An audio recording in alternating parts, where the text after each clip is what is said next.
Hello everyone, welcome back to my channel again.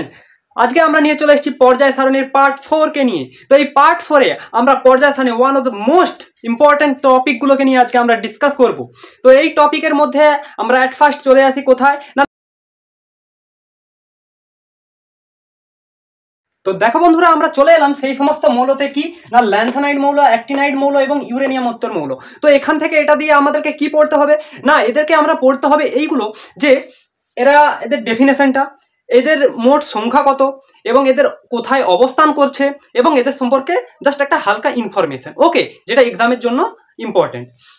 তো দেখো lanthanide মৌল, তো ল্যান্থানাইড মৌলের অ্যাকচুয়াল ডেফিনেশনটা কি হচ্ছে না, আমরা দেখি না ষষ্ঠ পর্যায়, কত না ষষ্ঠ পর্যায়ে যে আমার ল্যান্থানাম আছে, ল্যান্থানাম তার পরবর্তী মৌল এই যে হচ্ছে সেরিয়াম থেকে একদম লুটেসিয়াম পর্যন্ত, সিরিয়াম থেকে আপ টু লুটেসিয়াম পর্যন্ত এই যে আমার 14টি মৌল এর মধ্যে বিলং করে, সেই 14টা মৌলকে, সেই 14টা মৌলের নাম তোমাদেরকে মনে রাখতে হবে না, সেই 14টা মৌলকে আমরা কি বলবো না, সেই 14টা মৌলকে আমরা ল্যান্থানাইড মৌল বলবো। ওকে, যে আমরা ষষ্ঠ পর্যায়ে ল্যান্থানামের পরবর্তী মৌল সিরিয়াম থেকে লুটেসিয়াম পর্যন্ত এই 14টি মৌলকে আমরা কি বলবো, এই 14টি মৌলকে আমরা ল্যান্থানাইড মৌল বলবো। এভাবে তোমরা এটাকে মনে রাখতে পারো, খুব ইজিলি আই থিঙ্ক মনে রাখা যাবে। এরপরে আসো যে অ্যাক্টিনাইড মৌল। অ্যাক্টিনাইড মৌলটা কোথায় থাকবে না, অ্যাক্টিনাইড মৌলটা থাকবে ষষ্ঠ পর্যায়ের পরে, অর্থাৎ সপ্তম পর্যায়ে। তো সপ্তম পর্যায়ে আমরা হচ্ছে কি দেখবো না, অ্যাক্টিনিয়াম, অ্যাক্টিনিয়ামের পরবর্তী মৌল অর্থাৎ কি না, থোরিয়াম, টিএইচ, থোরিয়াম থেকে আপ টু লরেন্সিয়াম পর্যন্ত এখানে যে 14টি মৌল বিলং করে, সেই 14টা মৌল এই দুটোর কে নিয়ে এদের মাঝে যা আছে, অর্থাৎ মোট 14টি যে মৌল হচ্ছে সেই 14টা মৌলকে আমরা কি বলছি না, অ্যাক্টিনাইড মৌল বলবো। ওকে, এবার এখানে এই দুটো থেকে ইনফরমেশনটা একটা জেনে রাখো যে এই যে সমস্ত ল্যান্থানাইড মৌলগুলো হচ্ছে না, সেই ল্যান্থানাইড মৌলগুলো কি হয় না, ল্যান্থানাইড মৌলগুলো এরা কি হয় না, প্রকৃতিতে খুব কম পরিমাণে পাওয়া যায়, ঠিক আছে, খুব কম পাওয়া যায়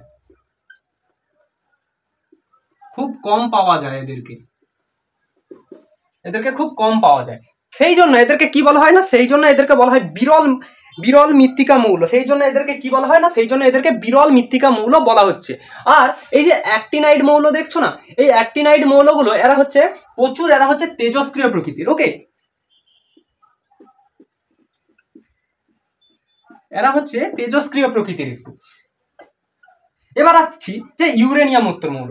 ইউরেনিয়ামোত্তর মৌলগুলো আমরা কি না সপ্তম পর্যায়ে থাকে। এই অ্যাক্টিনাইড এবং ইউরেনিয়ামোত্তর মৌল এরা দুজনেই হচ্ছে সপ্তম পর্যায়ে অবস্থান করে। কেমন ভাবে দেখো না, আমি এই সপ্তম পর্যায়ে আমি সেই দেখতে পাবো যে হচ্ছে ইউরেনিয়াম মৌলটার পরবর্তী মৌল, অর্থাৎ ইউরেনিয়াম এর পরবর্তী মৌল যেটা কি হচ্ছে, ইউরেনিয়ামের পরবর্তী, অর্থাৎ ইউরেনিয়াম নিশ্চয় হচ্ছে 92তে আছে ইউরেনিয়াম।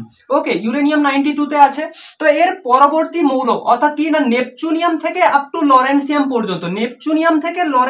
পর্যন্ত এখানে কটা মৌল বিলং করে না, এখানে এই 11টি মৌল বিলং করে, যাদেরকে আমরা কি বলছি না, ইউরেনিয়ামোত্তর মৌল বলছি। তো এই ইউরেনিয়ামোত্তর মৌল, তো আমরা ডেফিনেশনটা বুঝলাম।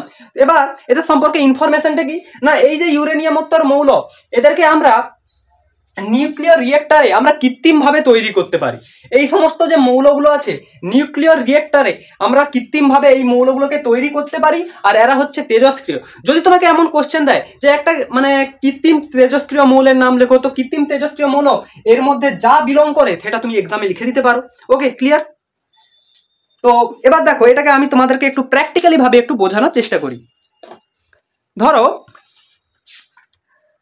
এটা যে আমরা তো ল্যান্থানাইড মৌল, তো ল্যান্থানাইড মৌল আশা করি দেখতে পাচ্ছ যে ল্যান্থানাইড মৌল হচ্ছে আমার এই যে ল্যান্থানাম 57 আমার এখানে সার্কেল করা আছে অলরেডি। তো ল্যান্থানাম এর পরবর্তী মৌল ল্যান্থানাম কত আছে 57, এর পরবর্তী মৌল দেখো এখান থেকে শুরু হয়েছে, এই যে হচ্ছে সিরিয়াম থেকে আপ টু চলে যাও এখানে কোথায় না, লুটেসিয়াম পর্যন্ত, এই যে সিরিয়াম থেকে আপ টু লুটেসিয়াম, এটাকেই আমরা দেখো বলছে ল্যান্থানাইড মৌল, এটাকেই বলা হচ্ছে ল্যান্থানাইড মৌল। তো এবার তোমরা প্রশ্ন করবে যে আচ্ছা আমার মূল তো স্টেটমেন্ট অর্থাৎ ছক এটা এই পুরোটা, তো এর মধ্যে এটাকে দিল না কেন, এর মধ্যে এটা অ্যাড হলো না কেন? এর মধ্যে অ্যাড এটা এ কারণেই হলো না যে দেখো এখানে এটাকে তার প্রত্যেকের ভৌত রাসায়নিক ধর্ম অনুসারে সাজানো হয়েছে, কিন্তু এটা এমনভাবে এটা তৈরি হয়ে আছে ল্যান্থানাইড আর অ্যাক্টিনাইড, ল্যান্থানাইড আর অ্যাক্টিনাইড, যেটা এর মধ্যে একদম সামঞ্জস্যপূর্ণভাবে এর মধ্যে আমরা সাজিয়ে দিতে পারি না। সেই জন্য বিজ্ঞানীরা একে এর মধ্যে প্লেস না করে আলাদাভাবে এই নিচে সাজিয়ে রেখেছেন। ওকে, এরপর অর্থাৎ ল্যান্থানাইড মৌল তোমরা বুঝতে পারলে। অ্যাক্টিনাইড মৌলর ক্ষেত্রেও একই, অর্থাৎ আমরা অ্যাক্টিনাইড মৌল এখানে হচ্ছে দেখো অ্যাক্টিনিয়াম 89, অ্যাক্টিনিয়ামের পরবর্তী মৌল দেখো এখানে আছে টিএইচ, থোরিয়াম 90, ঠিক আছে। থোরিয়াম থেকে আপ টু চলে আসছে এখানে কি লরেন্সিয়াম পর্যন্ত 103, যেটা আমার এখানে ছিল লরেন্সিয়াম 103। সেই লরেন্সিয়াম পর্যন্ত এই যে 14টা মৌল এখানে নিচে বিলং করছে, সেইটাকে আমরা বলছি অ্যাক্টিনাইড মৌল। এবার ইউরেনিয়ামোত্তর মৌল কি না, এই যে দেখো 92তে ইউরেনিয়াম, তার পরবর্তী মৌলকে নেপচুনিয়াম, নেপচুনিয়াম থেকে আপ টু এই লরেন্সিয়াম পর্যন্ত এটাকেও আমরা বলছি কি না ইউরেনিয়ামোত্তর মৌল।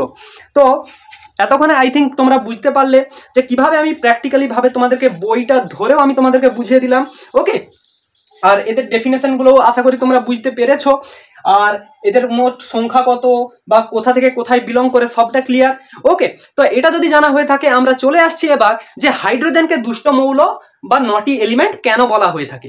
ওকে, তো দেখো হাইড্রোজেনকে দুষ্ট মৌল বা নটি এলিমেন্ট কেন বলা হচ্ছে না, হাইড্রোজেন এমন একটা মৌল যেটা কি না গ্রুপ 1, অর্থাৎ গ্রুপ 1-এর মধ্যে কারা রয়েছে না হচ্ছে ক্ষার ধাতু তারা রয়েছে, এবং গ্রুপ 17-এ কারা রয়েছে না হ্যালোজেন রয়েছে। তো তাদের মধ্যে কিছু কিছু বৈশিষ্ট্যের মিল পাওয়ার জন্য একে কি বলা হচ্ছে না এ গ্রুপ 1-এরও অন্তর্ভুক্ত হতে পারে, হাইড্রোজেন হাইড্রোজেন গ্রুপ 1-এরও অন্তর্ভুক্ত হতে পারে, গ্রুপ 17-এরও অন্তর্ভুক্ত হতে পারে। এই জন্য কি না এ এখানেও বাস করতে পারে, এখানেও বাস করতে পারে, এখানেও বাস করতে পারে, এখানেও বাস করতে পারে। এই যে দু ঘরে যে থাকার এক যে প্রবণতা না, এই যে মানে কি একটা মানুষ কি বলে এর ঘর তার ঘর এরকম করে থাকতে পারে নাকি, থাকতে পারে না। তো যেহেতু এ একটা মাত্র জাস্ট প্লেয়ার, সে বলে আমি এই স্টেডিয়ামে খেলবো, আমি এই স্টেডিয়ামে হিরো হবো, ऐसा नहीं चलेगा। এই জন্য বলা হচ্ছে কি না বিজ্ঞানী মেন্ডেলিভ একে কি নটি এলিমেন্ট নামটা দিয়েছিল। তো দেখো এটাকে আমরা জেনে নেবো এভাবে, যদি আমরা দেখো গ্রুপ 1-এর কিছু বৈশিষ্ট্যকে আমরা যদি জেনে নিতে পারি, গ্রুপ 17-এরও কিছু বৈশিষ্ট্যকে আমরা লিখে নিই, তারপর আমরা দেখবো যে হাইড্রোজেনের সাথে এটা কেমন ভাবে ম্যাচিং টু ম্যাচিং হচ্ছে, হ্যাঁ সেটা আমরা যদি দেখে নিই তাহলে আমরা বুঝতে পেরে যাবো যে কি না একে কেন এই কারণের জন্য দুষ্ট মৌল বলা হচ্ছে। ওকে, তো অ্যাট ফার্স্ট আমরা জেনে নিই যে গ্রুপ 1-এ যে সমস্ত মৌলগুলো আছে তাদের বৈশিষ্ট্যটা কি আছে। তো গ্রুপ 1-এ আমরা দেখি কারা আছে না, গ্রুপ 1-এ আমার আছে হচ্ছে কি ক্ষার ধাতু আছে, গ্রুপ 1-এ আমার ক্ষার ধাতু আছে। তো এদের এক একটা করে আমরা বৈশিষ্ট্যকে জেনে নিই। তো গ্রুপ 1-এ যে মানে ক্ষার ধাতুগুলো রয়েছে, তো আমরা যেমন লিখেছিলাম না যে হালিনাকে রুবি ছুঁয়ে ফেলেছে, ওটা হচ্ছে মেন্ডেলিফের হচ্ছে সংশোধিত রূপে আমরা পেয়েছিলাম যে হাইড্রোজেনকে আমরা হচ্ছে গ্রুপ 1-এ শেষমেশ অন্তর্ভুক্ত করা হয়েছে, কিন্তু এটা হচ্ছে মেন্ডেলিফের যে পুরনো পর্যায় সারণী যেটা হচ্ছে ইউপেক তখনও তৈরি করেনি, সেটাতে কিন্তু হাইড্রোজেন নটি এলিমেন্ট হিসেবেই সে বিবেচিত করা হয়েছিল হাইড্রোজেনকে। তো দেখে নিই যে গ্রুপ 1-এ আমরা কি কি বৈশিষ্ট্য পাওয়া যায় মৌলগুলোর ক্ষেত্রে। তো দেখো গ্রুপ 1-এ যে সমস্ত মৌল আছে তাদের হচ্ছে কি না যোজ্যতা, তাদের হচ্ছে যোজ্যতা কত ধরা হয় না, তাদের প্রত্যেকের যে যোজ্যতা কত হবে, প্রত্যেকের যোজ্যতা হচ্ছে 1। আর এরা প্রত্যেকেই মনে রাখো যে এরা প্রত্যেকে কি না বিজারক পদার্থ, প্রত্যেকেই কি না বিজারক পদার্থ। ওকে, আর এরা প্রত্যেকেই হচ্ছে কি না তড়িৎ ধনাত্মক, তড়িৎ ধনাত্মক, তড়িৎ ধনাত্মক। ওকে, তাছাড়াও আমার এর আরো কিছু কিছু বৈশিষ্ট্য আমরা এখানে বলতে পারি যে এরা মানে প্রকৃতিতে এদেরকে কি না কঠিন হিসেবে পাওয়া যায়, সলিড কঠিন হিসেবে পাওয়া যায়। আর হচ্ছে এই সমস্ত যে গ্রুপ 1-এ যারা রয়েছে তারা কি না তারা হচ্ছে প্রত্যেকেই হচ্ছে এক পরমাণু,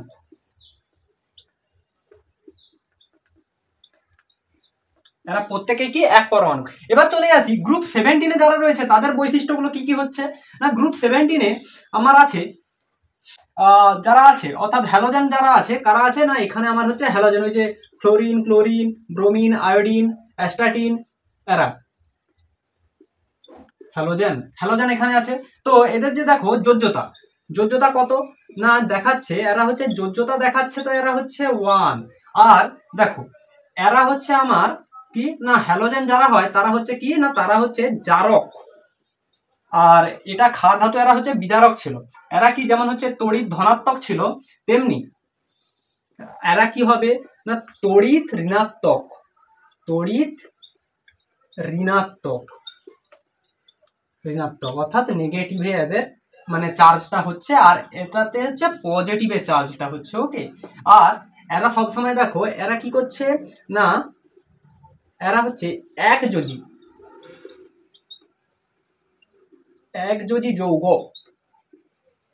যৌগ তৈরি করে, ঠিক আছে, এরা একযোজী যৌগ তৈরি করে। আর একটা কি এদের বৈশিষ্ট্য হচ্ছে না, এদেরকে আমরা যেটা দেখছি না, এরা হচ্ছে আমাদের হচ্ছে দ্বিপরমাণু,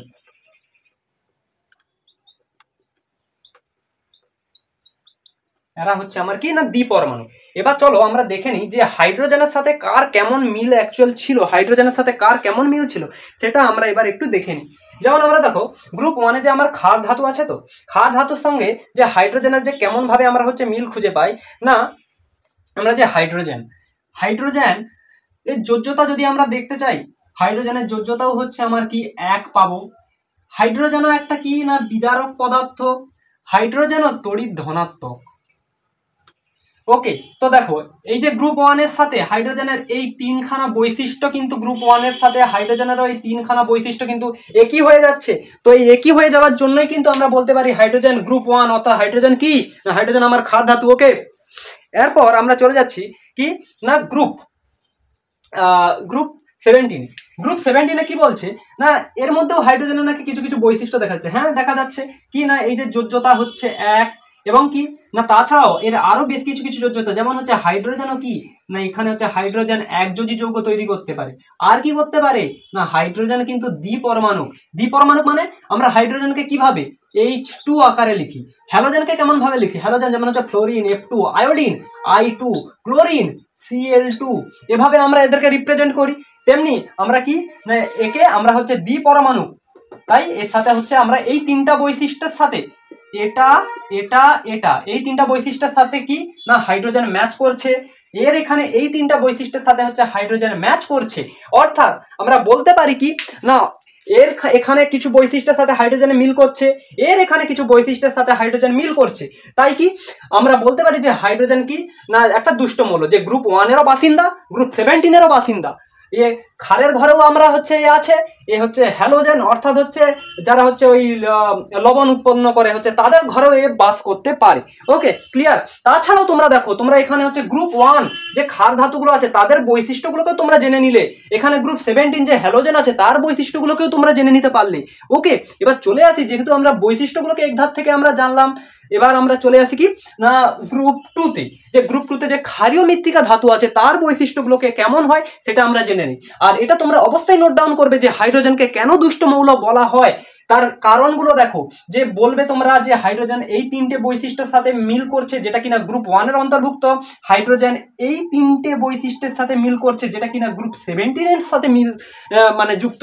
ওকে, তো এই কারণে হাইড্রোজেনকে দুষ্ট মৌল বলা হচ্ছে। তো গ্রুপ 2-তে আমরা চলে আসি। আচ্ছা, এখানে আমার একটা মিস্টেক হয়েছে কি না, এটা হচ্ছে একযোজী যৌগ হবে না, বুঝেছো, এটা হচ্ছে একযোজী হচ্ছে আয়ন, এটা একযোজী হচ্ছে আয়ন। ওকে,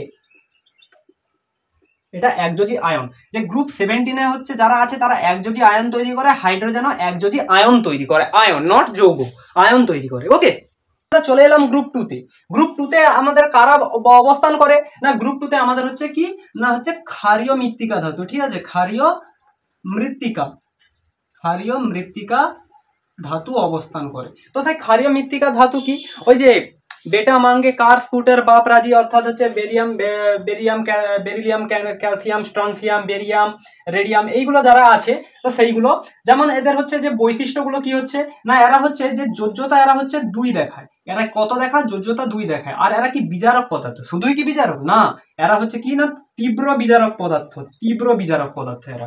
ওকে, আর কি এরা হচ্ছে অধিক সক্রিয়, এরা হচ্ছে প্রচুর হচ্ছে সক্রিয়, এবং হচ্ছে এরা প্রচুর হচ্ছে তীব্র হওয়ার জন্য কি না এদেরকে প্রকৃতিতে মুক্ত অবস্থায় আমরা পাই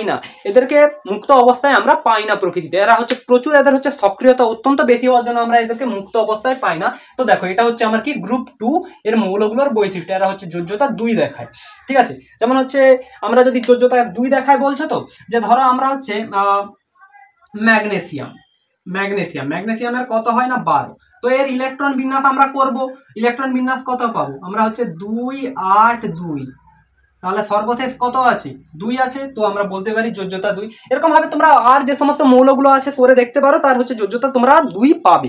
ঠিক আছে, এবার আমরা জানবো কি না মৌলের পর্যায়গত ধর্মসমূহগুলো কি কি, এবং সেই সমস্ত পর্যায়গত ধর্মগুলো একটা শ্রেণী বরাবর কেমন ভাবে পরিবর্তিত হয়, একটা পর্যায় বরাবর কেমন ভাবে পরিবর্তিত হচ্ছে, সেগুলো সম্পর্কে এবার আমরা জানবো। যে পর্যায়গত ধর্ম, তো পর্যায়গত ধর্ম কি না, আমরা কোনো একটা পর্যায় সারণীর কোনো একটা পর্যায়ে যখন আমরা হয় ধরো শ্রেণী বরাবর যদি ওপর থেকে নিচে নামি বা ডান দিক থেকে বাম দিকে যাই, তাহলে আমরা দেখি না তার এই সমস্ত যে তড়িৎ ঋণাত্মকতা, তড়িৎ ধনাত্মকতা, আয়নাইজেশন এনথালপি, পারমাণবিক ব্যাসার্ধ, এদের সব কিছুর না একটা পরিবর্তন লক্ষ্য করা যেতে পারে। সেই জন্য কি না এদেরকে পর্যায়গত ধর্ম বলা হচ্ছে। তো দেখো আমরা পর্যায় সারণীতে যে সমস্ত পর্যায়গত ধর্মগুলো আছে তারা কি কি না, দেখো প্রথমেই আছে কি না 1 নম্বরে আছে আমার কি না তড়িৎ ধনাত্মকতা, তড়িৎ ধনাত্মকতা। তারপর আমরা দেখি তড়িৎ ঋণাত্মকতা। তোমরা চাইলে এগুলোর বই থেকে ডেফিনেশনগুলো পড়তে পারো বা না চাইলে স্কিপ করতে পারো। ওকে, তাছাড়াও দেখো আমাদের হচ্ছে এই জারণ ধর্ম, বিজারণ ধর্ম, এইগুলো আছে। আর কি অ্যাসিড ক্ষার ধর্ম, ধাতব অধাতব ধর্ম, আর আয়নাইজেশন শক্তি, পারমাণবিক ব্যাসার্ধ। কিন্তু দেখো নাম্বারিংটা একদম 7 পর্যন্ত করলাম, কিন্তু এতে হচ্ছে 7টা মানে পর্যায়গত ধর্ম আছে তা নয়, এখানে তোমরা আরো অ্যাড করতে পারো এই যে বিজারণ ধর্ম, ক্ষার ধর্ম, অধাতব ধর্ম। মোট হচ্ছে কত না 9টি আমার কি না পর্যায়গত ধর্ম আমার আছে। এবার আমরা জেনে নিই যে এমন একটা যে ধর্মের নাম বলো যেটা হচ্ছে পর্যায়গত ধর্ম নয়, তো সেটা কি হচ্ছে না আমাদের এই যে দেখো তেজস্ক্রিয়তা, তেজস্ক্রিয়তা যেটা কি না যে পর্যায়গত ধর্ম নয়। তেজস্ক্রিয়তা এটা এমন একটা ধর্ম, এটা একটা ধর্ম বটে বাট এটা পর্যায়গত ধর্ম নয়। ঠিক আছে, এটা এক্সামের জন্য খুব ইম্পর্টেন্ট, বেশিরভাগ টেস্ট পেপারে এটাকে দেখতে পাওয়া যায় যে এমন একটা ধর্মের নাম লেখো যেটা হচ্ছে পর্যায়গত ধর্ম নয়, সেটা কি না সেটা হচ্ছে আমাদের তেজস্ক্রিয়তা। ওকে, এবার চলো আমরা দেখে নিই যে আমরা পর্যায় বরাবর বাম দিক থেকে ডান দিকে এবং শ্রেণী বরাবর উপর থেকে নিচে নেমে এলে এই পর্যায়গত ধর্মগুলোর কেমন পরিবর্তন হয় তা দেখে নিই। এবার দেখো বন্ধুরা যে এই সমস্ত যে ধর্মগুলো আছে সেটা আপনারা একটা পর্যায় বরাবর, একটা হচ্ছে পর্যায়, তো আমরা জানি পর্যায় সারণীর হচ্ছে এইগুলো হচ্ছে আমার কি না এগুলো হচ্ছে বরাবর যদি আমরা নিচের দিকে নেমে আসি এটা হচ্ছে আমার শ্রেণী, এবং এই দিক বরাবর যদি আমরা বিলং করি এটা হচ্ছে আমার পর্যায়। তো আমরা একটা পর্যায় বরাবর বাম দিক থেকে ডান দিকে যখন যাব, বাম দিক থেকে যখন ডান দিকে আমরা যাচ্ছি, তাহলে আমার কি এই যে পর্যায়গত ধর্মগুলো কি বাড়ছে নাকি কমছে সেটা আমরা জেনে নিই। ধরো এখানে আমরা বলছি যে তড়িৎ ধনাত্মকতা, এটা কি করবে আমরা একটা পর্যায় বরাবর যখন আমরা বাম দিক থেকে ডান দিকে যাব সেখানে কি এটা বাড়ছে না কমছে, না আমরা দেখবো কি এটা কি কেন কিভাবে হচ্ছে। তোমরা এক্সপ্লেনেশন যদি হচ্ছে চাও তাহলে বই থেকে তোমরা হচ্ছে এর কারণগুলো তোমরা দেখতে পারো, বাট এক্সামের জন্য তোমাদের অত হাইফাই নাও জানলে চলবে। ঠিক আছে, তো এটা তোমরা শুধু জেনে রাখো যে কি হচ্ছে অ্যাকচুয়াল কিভাবে হচ্ছে তার এক্সপ্লেনেশনটা তোমরা চাইলে বই থেকে পড়ে নিতে পারো। তো ধর্মটা এখানে বলা আছে তড়িৎ ধনাত্মকতা, এটা কি হচ্ছে না এটা আমার হচ্ছে পর্যায় বরাবর যখন আমরা বাম দিক থেকে ডান দিকে যাচ্ছি তখন এটা কি হচ্ছে না কমে যাচ্ছে। এবার চলে আসি যে বিজারণ ধর্ম, এটাও ঠিক একইভাবে এও কি করে না কমে যায়। ধাতব ধর্ম এও কমে যায়, কখন না পর্যায় বরাবর বাম দিক থেকে ডান দিকে গেলে কমে যায়। ক্ষারীয় ধর্ম বা ক্ষার ধর্ম বেসিসিটি অর্ডার, সেটা কেমন হয় না আমরা পর্যায়ে বরাবর বাম দিক থেকে ডান দিকে গেলে এটাও কি হয় না কমে যায়। ওকে, এবার আসছি দেখো যে এই যে তড়িৎ ধনাত্মকতা, এই যে হচ্ছে তড়িৎ হচ্ছে ঋণাত্মকতা, সরি এটা ধনাত্মকতা এটা ঋণাত্মকতা। এবার যখন আমরা তড়িৎ ঋণাত্মকতাতে যাব তখন দেখো এটা কি হচ্ছে না ধনাত্মকতার বিপরীত ঋণাত্মকতা, তাহলে এ নিশ্চয়ই কি হবে এ হচ্ছে এ হবে বাড়বে, এ হচ্ছে বাড়ে। ওকে, এ বাড়ে। আয়নাইজেশন শক্তি, আমরা পর্যায় বরাবর যদি আমরা বাম দিক থেকে ডান দিকে যাই সেটা হচ্ছে কি হয় না আয়নাইজেশন হচ্ছে শক্তিটাও কি হচ্ছে বাড়ে। ঠিক আছে, আয়নাইজেশন শক্তিটাও হচ্ছে বাড়ে।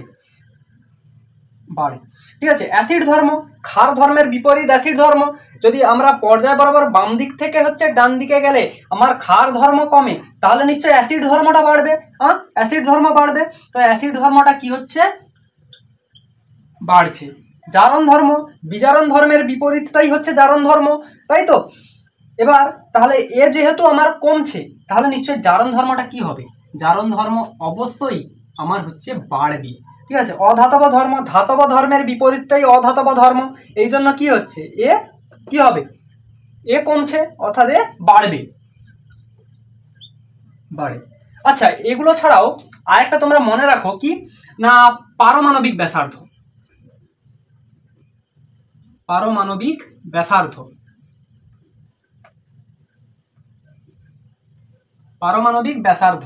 তো এই পারমাণবিক ব্যাসার্ধটা একটা পর্যায় বরাবর বাম দিক থেকে ডান দিকে গেলে আমরা একটা পারমাণবিক ব্যাসার্ধের কেমন পরিবর্তন হয় না, থেটার ক্ষেত্রেও দেখবো এও পারমাণবিক ব্যাসার্ধ কমে যায়। ঠিক আছে, এটা আমরা 10 নম্বর দিয়ে লিখে দিলাম। ঠিক আছে, সেও কমে যায়, পারমাণবিক ব্যাসার্ধ কমে যায়। এবার চলো আমরা দেখে নিই যে এটা তো আমরা পর্যায় বরাবর কেমন এটা কমলো তো আমরা দেখলাম। এবার আমরা দেখি শ্রেণী বরাবর এটা কেমন মানে হ্রাস বৃদ্ধি বাড়ে বা কমে, সেটা আমরা দেখে নিই। চলো এবার আমরা দেখে নিই যে একটা আমরা শ্রেণী বরাবর উপর থেকে নিচে, শ্রেণী বরাবর উপর থেকে নিচে যখন আমরা নামবো তখন এই পর্যায়গত ধর্মগুলোর কেমন পরিবর্তন হচ্ছে।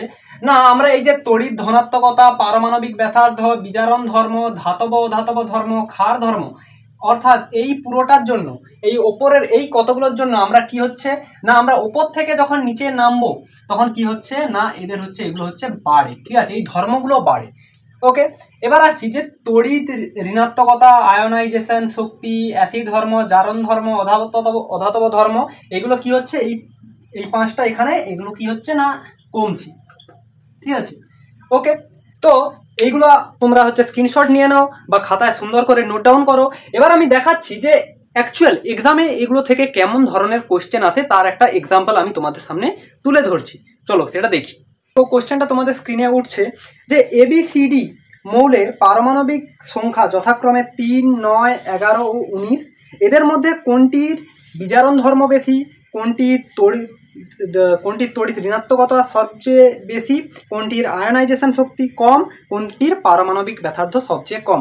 তো আমাদেরকে এটা জানতে চাওয়া হয়েছে। তো এটা এই কোশ্চেনটা এসেছিল আমাদের হচ্ছে হেয়ার স্কুল 2016 সালে। তো আমাকে এখানে কোশ্চেনে বলা হচ্ছে কি না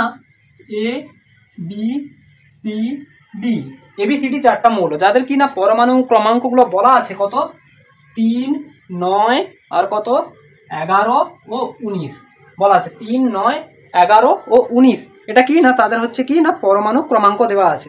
এবার আমাকে জানতে চাওয়া হচ্ছে কার বিজারণ ধর্মটা সবচেয়ে বেশি। তো কথার কথা এদের আগে আমি প্রথমে ইলেকট্রন বিন্যাসটা করে নেব। ইলেকট্রন বিন্যাস দেখো এ এর ইলেকট্রন বিন্যাস করো কত পাবো না 2, 1 পাবো। বি এর ইলেকট্রন বিন্যাস করো কত পাবো 2 আর 7 পাবো। সি এর ইলেকট্রন বিন্যাসটা করো কত পাবে 2, 8 আর 1 পাবে। ডি এর ইলেকট্রন বিন্যাসটা করো কত পাবে না 2, 8, 8 আর কত পাবে 1। ওকে, পাওয়া গেল।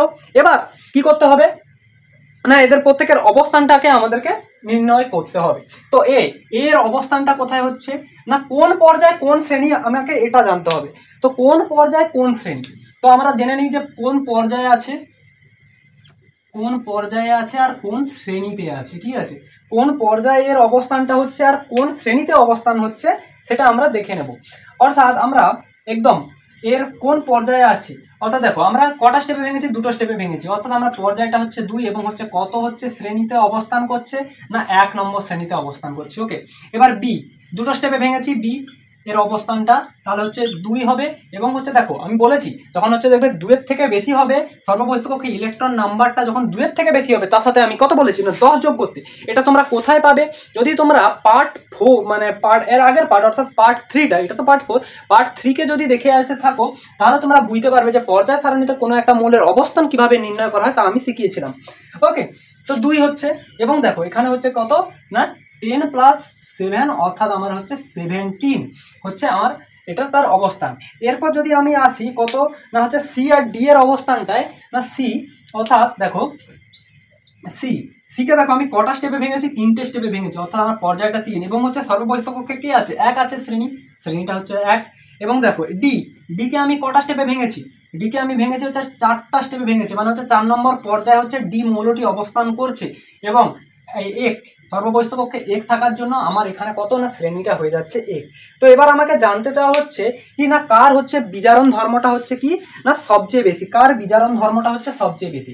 আচ্ছা আমরা তো পড়েছি যে পর্যায় সারণী বরাবর যখন আমরা উপর থেকে নিচে আসি, পর্যায় সারণীর উপর থেকে নিচে যখন আমরা আসি, তাহলে তো কি পর্যায় সারণীর উপর থেকে নিচে এলে কি হয় না বিজারণ ধর্মটা নিশ্চয়ই বৃদ্ধি পায়, এবং কি আমরা পর্যায় সারণীর আমরা উপর থেকে নিচে এলে যখন বিজারণ ধর্মটা বাড়ে এবং বাম দিক থেকে ডান দিকে পর্যায় বরাবর গেলে বিজারণ ধর্ম কমে, তাহলে আমরা বলতে পারি যে ডি এর বিজারণ ধর্মটা হচ্ছে সবচেয়ে মানে বেশি, যেহেতু এদিকে কমে যাচ্ছে। অর্থাৎ কি আমার হচ্ছে গ্রুপ 1 আর গ্রুপ 17 তো যেহেতু আছে, তো গ্রুপ 1 আর হচ্ছে গ্রুপ 17 আছে।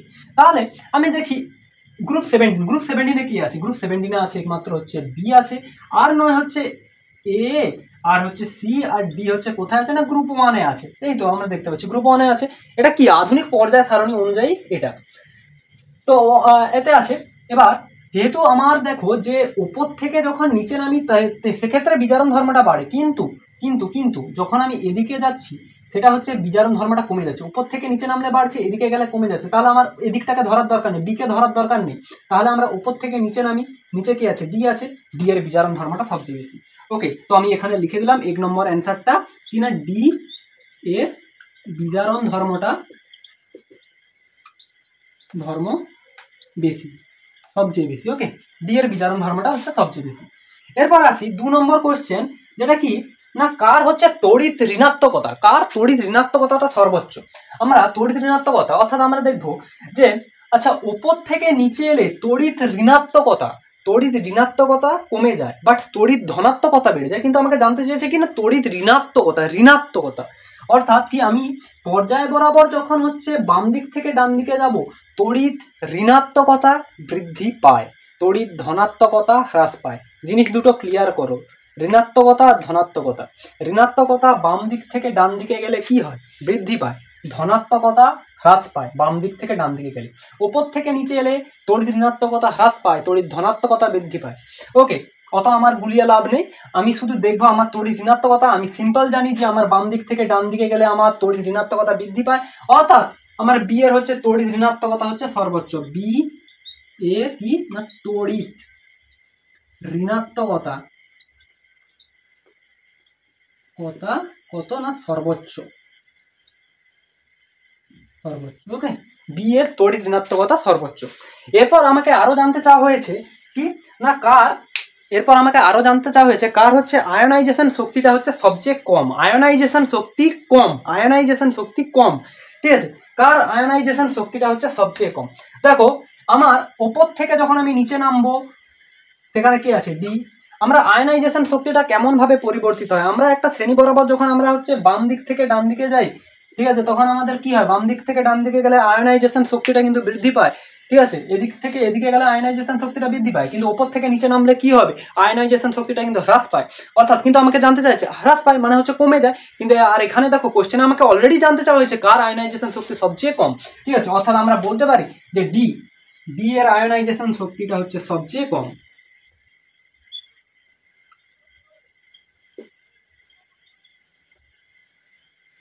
ডি এর আয়নাইজেশন শক্তি সবচেয়ে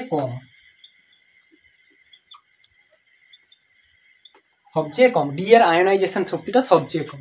এবার আমাকে আরো একটা জিনিস জানতে চাওয়া হচ্ছে কার হচ্ছে পারমাণবিক ব্যাসার্ধটা হচ্ছে সবচেয়ে কম। 4 নম্বর কোশ্চেনে আমাকে জানতে চাওয়া হচ্ছে কার পারমাণবিক অর্থাৎ এ বি সি ডি এর মধ্যে কি কার পারমাণবিক ব্যাসার্ধটা হচ্ছে সবচেয়ে কম।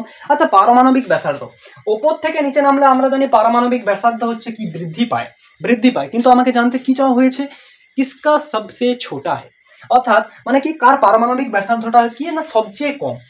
আমরা বাম দিক থেকে ডান দিকে যাই তো দেখি, বাম দিক থেকে ডান দিকে যখন আমরা 1 পা 2 পা করে পিছিয়ে আসি তাহলে দেখি কি না বি কে পাই।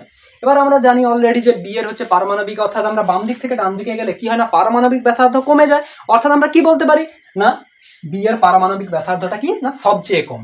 ওকে, আমরা লিখবো কি না বি এর পারমাণবিক ব্যাসার্ধ